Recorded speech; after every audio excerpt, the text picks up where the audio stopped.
બાલારામ અમદાવાદથી બહુ દૂર તો નથી, પણ રાત ત્યાં રોકાવું પડે એમ છે.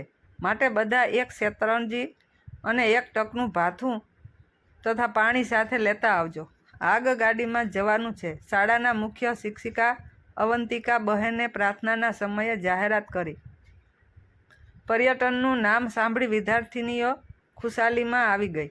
તેમાં પણ 3જા ધોરણમાં ભણતી આનંદી તો બહુ જ હરખાઈ ગઈ, કારણ કે તે કદી આગગાડીમાં જ બેઠી ન હતી. છોકરીઓના અવાજ પછી મોટા બહેન બોલ્યા, દરેક જણ 2 રૂપિયા લાવજો. આ પર્યટન ફરજિયાત નથી.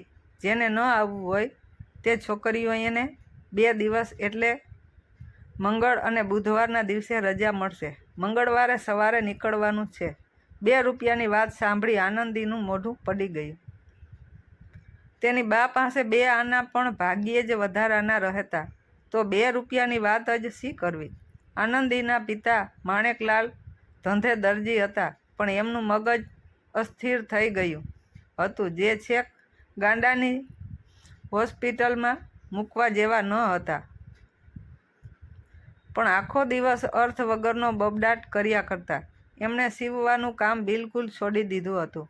આનંદીની બા કદી ધમકાવીને કામે બેસાડતી તો માણેકલાલ ગમે તેમ કાતર ચલાવી કપડું નકામું બનાવી દેતા.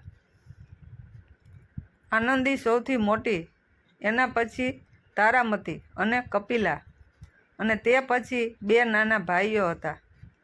બાબુ 2 વર્ષનો અને બચ્ચું 6 મહિનાનો જ હતો. બા બિચારી બટન કરતી, ગાદલાની કે ઓશિકાની ખોળો સીવતી, ગલેફ, જભલા કે ચણિયા જેવા સહેલા કપડાં સીવતી. પણ આવી મોંઘવારીમાં 5 છોકરા અને મા બાપ મળી 7 જણાનું પૂરું કરવું એ કાંઈ રમત વાત ન હતી. આનંદીનું કુટુંબ એક મંદિરના ચોગાનમાં આવેલી ઓરડીમાં રહેતું હતું. ચોગાનની બહાર એક સ્ત્રી દાક્તરનું દવાખાનું હતું. તે દાક્તરના દવાખાનાને આનંદીની મમ્મી કામે જતા. બાએ પૂછ્યું, કેમ બેટા આજે મોઢું પડી ગયું છે? પણ આનંદીએ કહ્યું, કાંઈ નહીં. બા એ સમજતી હતી કે 2 રૂપિયાની વાત જાણી બા બિચારી જીવ બાળશે. હશે ઉજાણીમાં નહીં જવાય તો શું થયું? 2 દિવસ રજા પડશે તો ઘરે બેઠા ગમ્મત કરશું. એણે પોતાના નિરાશ બનેલા જીવનને ફોસલાવવા માંડ્યો. આનંદીને ઊંઘ ના આવી. આ કેવો અન્યાય! અમે કેમ ગરીબ? આવા અનેક વિચારો આનંદીના નાનકડા મગજને હેરાન કરી રહ્યા હતા. આગગાડીમાં પણ હું તો કદી બેઠી નથી. બીજી છોકરીઓ કેવી ગમ્મત કરશે, ગીતો ગાશે. બાલારામમાં પાણીનો ધોધ અને ઝરણા છે, ત્યાં બધા મજા કરશે. હું જ કમનસીબ છું. ઊના આંસુથી આનંદીનું ઓશીકું ભીંજાવા લાગ્યું. પછી એને ભગવાન યાદ આવ્યા. એને વિચાર થયો, ભગવાનને સાચા દિલથી પ્રાર્થના કરીએ તો અણીને વખતે તે ભક્તની વહારે ધાર્ય છે. પછી તો આનંદી પથારીમાંથી બેઠી થઈ. એણે મોઢું ધોઈ પાણી પીધું. ભદ્રના કિલ્લાની ઘડિયાળમાં 12ના ટકોરા પડતા હતા. આનંદીના ઘરમાં સૌ ઊંઘી ગયા હતા. ચારેકોર નીરવ શાંતિ હતી. ઉઘાડી બારીમાંથી તારાઓનું અંજવાળું આનંદીની પથારી ઉપર પથરાતું હતું. પથારીમાં બેઠે બેઠે આનંદીએ ભગવાનને પ્રાર્થના કરી, હે દીનાનાથ, દીન દયાળ, હું ગરીબની છોકરી છું. ધન દોલત, હાથી ઘોડા, હીરા મોતી કે હવેલી મહેલની મને આશા નથી. હું તો માગું છું ફક્ત 2 રૂપિયા. એટલી રકમનો તારે શો હિસાબ છે? 2 રૂપિયા ગમે તે રીતે અપાવે તો હે પ્રભુ, તારો ઉપકાર નહીં ભૂલું. પ્રાર્થના કર્યાથી આનંદીનું મન જરા હળવું થયું અને તે ઊંઘી ગઈ. સવારે ઉઠીને તે પોતાની બા સાથે દવાખાને ગઈ. ડૉક્ટરની ખુરશી નીચે 2 રૂપિયાની નોટ પડી હતી. એ નોટ જોઈ આનંદી રાજી રાજી થઈ ગઈ. નક્કી આ નોટ ભગવાને જ મૂકી હશે. એણે મનમાં વિચાર કર્યો. નોટ ખિસ્સામાં મૂકી ઉમંગભેર એણે કામ પતાવી દીધું. પાણીનું માટલું ભરવા નળ ઉપર ગઈ ત્યારે આનંદીના પિતા ત્યાં દાંતણ કરતા હતા.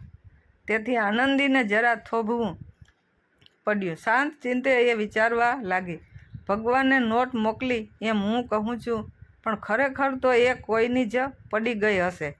ડૉક્ટરની હોય કે કદાચ કોઈ ગરીબ ગુરબાની પરાણે એકઠી કરેલી પૂંજીમાંની પણ નોટ હોય, મારાથી તે કેમ લેવાય? ઉજાણીએ જવાનું ન હોત તો હું કદી આ નોટ ખિસ્સામાં મૂકત ખરી? ચોરી કરીને ઉજાણીએ જવાય ખરું? ભગવાન કદી ચોરી કરાવે ખરો? ચોરી કરું તો ભગવાન જરૂર નારાજ થાય. બા જાણે તો કેટલી દુઃખી થાય. ઉજાણીએ નહીં જવાય તો કાંઈ નહીં. આનંદીના મગજમાં ગડમથલ ચાલી. માટલું ભરાઈને છલકાઈ જવા લાગ્યું, પણ એને ભાન જ નહીં. છેવટે ભાન આવતા એ ડૉક્ટરના દવાખાને જઈ પાણીયારા ઉપર માટલું મૂક્યું. ત્યાં ડૉક્ટરે પૂછ્યું, આનંદી, પેલી મંગુબાઈ હમણાં આવીને કહેતી હતી કે એની 2 રૂપિયાની નોટ ખોવાઈ ગઈ છે. તને જડી છે? આનંદી, મંગુ બિચારી ગરીબ છે અને માંડ 2 રૂપિયા ઊભા કર્યા હતા. કોણ જાણે એ જૂઠુંય બોલતી હોય. આનંદીએ ખિસ્સામાંથી 2 રૂપિયાની નોટ કાઢી ડૉક્ટરના હાથમાં મૂકી. એની આંખમાં આંસુ આવી ગયા. તે જોઈ ડૉક્ટરને ખૂબ નવાઈ લાગી. એમણે પૂછ્યું, કેમ રડે છે આનંદી? આનંદીથી ન રહેવાયું અને અથી ઇતિ સુધી બધી હકીકત કહી સંભળાવી. ડૉક્ટર બાઈ બહુ દયાળુ હતા. એમણે પોતાનું પર્સ કાઢી અને 2 રૂપિયા કાઢી આપ્યા. તું સાચું બોલી એનું ઇનામ. આનંદીના પગને પાંખો આવી દોડતી દોડતી નિશાળે ગઈ. સૌથી પહેલી જઈને એણે ઉજાણીના 2 રૂપિયા મોટા બેનને આપ્યા. મોટા બેન કહે, કેમ આજે બહુ ખુશાલીમાં છે? આનંદીએ બધી હકીકત કહી સંભળાવી. આનંદીના ઘરની સ્થિતિનો ખ્યાલ મોટા બહેનને ન હતો. એમણે આનંદીનું નામ ત્યાર પછી માફી વિદ્યાર્થીની તરીકે દાખલ કર્યું અને ચોપડીઓ, નોટબુક્સ વગેરે પોતાના ખર્ચે આપવાનું નક્કી કર્યું. બાલારામની ઉજાણી થઈ. સૌને ખૂબ જ ગમત પડી, પણ ભગવાને જેને 2 રૂપિયાની ભેટ મોકલી તે આનંદી જેટલો આનંદ બીજા કોઈને આવ્યો હશે ખરો?